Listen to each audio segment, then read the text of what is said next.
This is a review of set 6041 Armor Shop from the Castle line.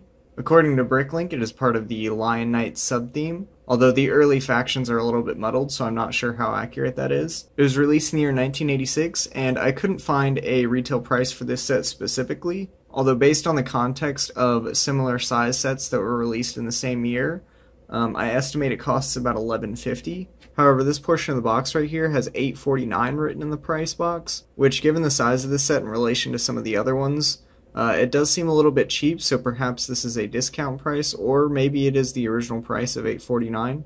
Again, none of the catalogs from the time or sites have any prices listed for it, so I'm going to be sticking with my estimation of $11.50 and we'll go off of that. According to the box, it is 114 pieces, and these are the instructions here. They're a little bit mangled in the top here, and somebody wrote their name on it, but that's okay. No alternate builds on the back of the instructions, although thankfully whoever owned this before me actually cut out the back of the box, and we can see all the alternate builds on here. And some of them are pretty neat. I like this one a lot. It reminds me of a miniaturized version of the Guarded Inn. We've got another cozy looking armor shop build here. Just pretty interesting all around to be able to see these, so I'm glad that he included that. So let's go ahead and start building.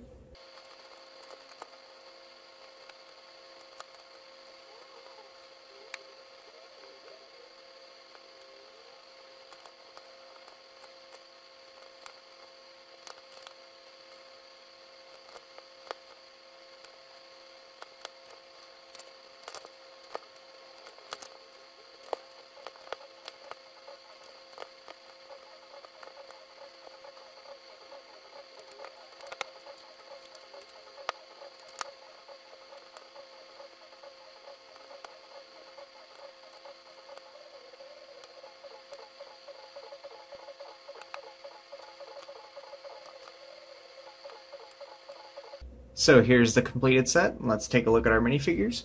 First up, we have our Lion Knight that's on the horse. He's got a blue torso with that chest plate printing that we've seen before. He's got a graded black helmet with the 3-plumed feather in blue on top. He's also got the Lion Knight's insignia on his shield there, and just a generic smiley face underneath. I admit he does look a little bit odd without any sort of chest plate on top of that. It makes him look a little bit top heavy with the helmet, which was remedied by using the larger chest plate that we saw in the Black Monarch's Ghost. Although this guy does have the red plastic cape to help offset that strange look a little bit, and that goes with his red pants as well. So a very colorful knight all around. Then he's got this very cool flag with the Lion Knight's insignia on it. I like that a lot. And then he's got his horse here with his sword on the saddle, and this is the old style saddle that only has a clip on one side. They switched over sometime in the 90s, I want to say very early 90s. And again, this is the same horse mold that we've been seeing and will continue to see a lot with the posable head. And the rest is stationary. Then we've got our shopkeeper minifig. He's got a blue feather there to act as sort of a quill so he can keep track of all his sales. I think that's a cute little addition. He's got the same chestplate torso print, although this time it is on a red torso base. And then his pants are blue instead, so the colors are inverted on these two. He's got this standard long hair piece that they used for many, many years after this. No printing on the back, of course. Overall, he's a pretty plain minifigure, but I think he works just fine. So then we have the actual shop, and he's got plenty of stuff to sell here. On this rack over here, he's got a spear, a bow and arrow, a Lion Knight shield, and a Black Falcon shield, as well as a dark gray helmet, and then the dark gray pith-looking helm here. And this fence build is pretty creative. It just uses 4 headlight bricks to connect some tiles across the side there. And then we've got the actual shop segment, and he has a quiver over here to go with the bow and arrow. A tiny little table there so he can keep track of his records and stuff. He has got a black halberd in the back there, or an axe. And then the coveted black short sword.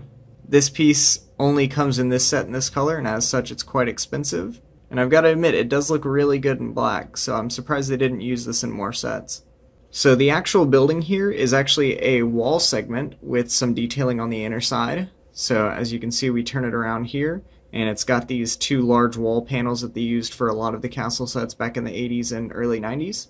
And as I spun it around, I just realized that I built that top section a little bit incorrectly. I just had it moved too far forward, so I brought it out 1 stud, and that's where it's supposed to actually be. Anyways, without spoiling too much of what's to come, I wanted to show you quickly how that little segment works there.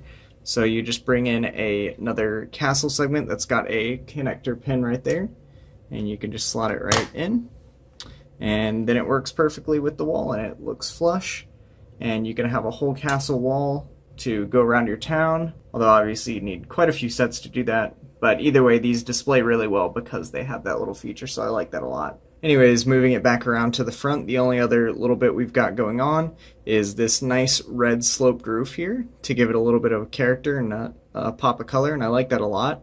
And then we've got these 2 yellow flags, as well as a tiny little portion where you can actually post minifigures on the top of the castle wall, so I'm glad they included that.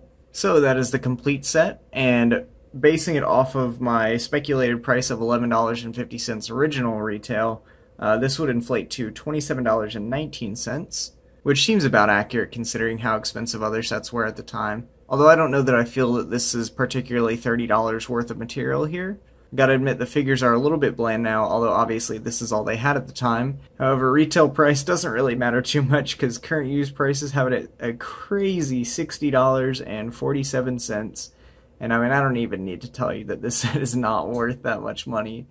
But that's just the way old castle sets go, and they just keep going up, because obviously LEGO's never going to make castle sets like this simplistic, which I think is a huge appeal to many people, myself included, is just the simplicity of old LEGO sets and the imagination involved. So if you understandably don't want to go out and spend $60 on this set, I hope you enjoyed my look at this set, and thank you for watching.